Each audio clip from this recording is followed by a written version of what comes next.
Welcome to Vashishtha coaching centre. आज से हम ऑनलाइन स्टडी स्टार्ट करेंगे क्योंकि कई बार क्या होता है बच्चों के पास थोड़ी फैमिली प्रॉब्लम होती है। वो क्या है, एजुकेशन नहीं ले सकते, कोचिंग नहीं ले सकते, वो अपनी स्टडी स्टार्ट नहीं कर सकते। तो इन बच्चों के लिए क्या है, हम एक ऐसे कोर्स स्टार्ट करने जा रहे हैं जिससे क्या है वो अपने घर बैठे अपनी स्टडी को कंटिन्यू कर सकते हैं। ठीक है बच्चों, आज हम एक मैथ का टॉपिक स्टार्ट करेंगे जिस टॉपिक का नाम होगा एलसीएम एचसीएफ। मोस्टली बच्चे जो है इसके बारे में सिर्फ ये पढ़ते हैं एचसीएफ एलसीएम। उन बच्चों को ना इसका मतलब पता होता है ना इसका मतलब पता होता है। जैसे एक छोटा सा क्वेश्चन लेता हूं मैं, जैसे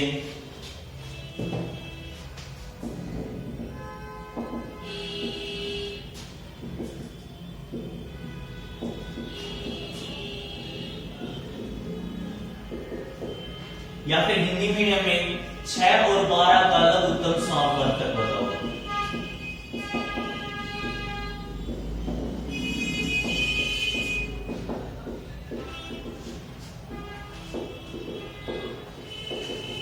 बच्चों जब इस क्वेश्चन की बात करते हैं तो मोस्टली बच्चों का जो आंसर होता है 99% बच्चों का जो आंसर होता है वो होता है 12, जो कि गलत होता है। क्यों? क्योंकि उनको कंसेप्ट क्लियर नहीं होते। वो एलसीएम के बारे में क्या पढ़ते हैं, लीस्ट कॉमन फैक्टर या लीस्ट कॉमन मल्टीपल। देखो इसका सही मायने में जिन बच्चों को नॉलेज होती है तो लीस्ट कॉमन मल्टीपल बता देते हैं, जो कि ठीक होता है उनको क्या है इसकी फुल फॉर्म पता होती है। एक्चुअल में उनको नहीं पता होता। एक्चुअल में बेसिक चीजें क्या होती हैं वो देखो। सही मायने में जो हमारे पास ये एलसीएफ एलसीएम एचसीएफ एचसीएम ये 4 चीजें होती हैं। यानी जब तक हमें लघुत्तम समापवर्तक, देखो 2 चीजें होती है, एक होती है लघुत्तम समापवर्तक, एक होता है लघुत्तम समापवर्तक। यानी क्या है, हिंदी मीडियम की बात करें तो वर्तक और वर्तक देखो छोटा सा कंसेप्ट है, इसमें पूरा मीनिंग चेंज हो जाता है। इसका मतलब क्या है, हमें बेसिक कंसेप्ट क्लियर होना चाहिए। ये मैटर नहीं करता कि हमारे पास क्वेश्चन क्या आया है। ठीक इसी प्रकार से महत्तम समापवर्तक या महत्तम समापवर्तक, यानी क्या है, एक प्रकार से हमें वर्तक या वर्तक इन 2 बातों में जो होता है डिफरेंस होता है, ये हमें पता होना चाहिए। इंग्लिश में इसकी बात करूं तो लीस्ट कॉमन फैक्टर और लीस्ट कॉमन मल्टीपल या फिर हाईएस्ट कॉमन फैक्टर या हाईएस्ट कॉमन मल्टीपल, इनके बारे में हमें पता होना चाहिए। चलो बेसिक बात करते हैं।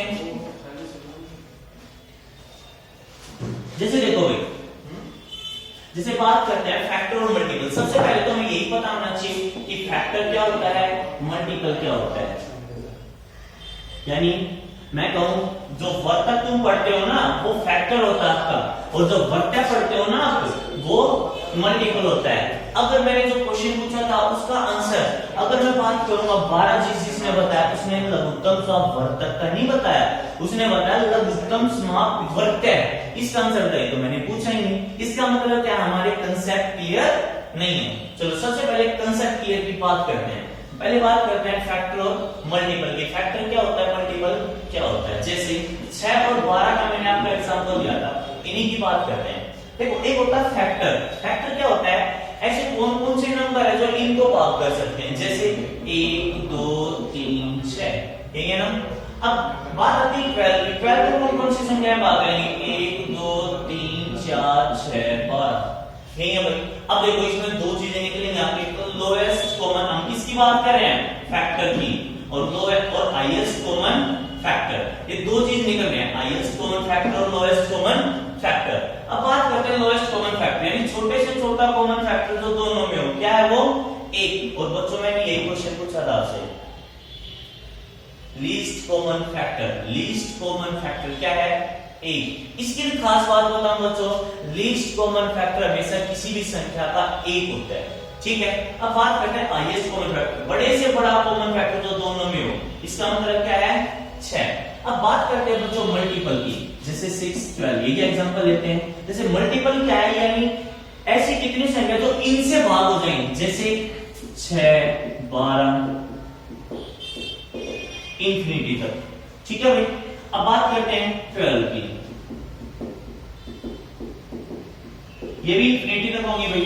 अब इसमें भी 2 कांसेप्ट निकलेंगे, वो क्या निकलेंगे, L lowest common multiple, highest common multiple. अब देखो जो तुम आंसर बता रहे हो जिसका 12 है वो तुम बता रहे हो एलसीएम, लोएस्ट कॉमन मल्टीपल। मैंने आपसे मल्टीपल तो पूछा नहीं, मैंने आपसे क्या पूछा था, फैक्टर। अब देखो लोएस्ट कॉमन मल्टीपल, ऐसी छोटी से छोटी संख्या जो इन दोनों से भाग हो गई वो क्या भाई 12। और अगर मैं कहूं बड़ी से बड़ी संख्या, अब देखो इसमें भी इंफिनिटी था, क्या इसमें भी इंफिनिटी, क्या हम फाइंड आउट कर सकते हैं? नहीं कर सकते, तो क्या हो गई हमारी इंफिनिटी। अब देखो बात करते हैं LCM, LCM HCF, LCM HCF, चार चीज आ गई हमारे पास। इसका मतलब देखो बच्चों एलसीएफ और एचसीएम, एलसीएफ हमेशा एक होता है, एचसीएम हमेशा इंफिनिटी होता है, ठीक है। इसलिए बच्चे इन चीजों को इग्नोर कर देते हैं, ठीक है। जो मेन चीज क्या पढ़ते हैं वो एचसीएफ और एलसीएम। एग्जाम के पॉइंट से मानते हैं कि ये दोनों इंपॉर्टेंट होते हैं, लेकिन क्या हमारे कंसेप्ट क्लियर होने चाहिए, ठीक है। आज फर्स्ट पार्ट में सिर्फ इतना ही करते हैं, ठीक है। अगर आपको हमारी ये वीडियो अच्छी लगे तो कमेंट कीजिए, लाइक कीजिए, ठीक है। फिर इसी चैप्टर का दूसरा पार्ट डालेंगे। Thank you guys.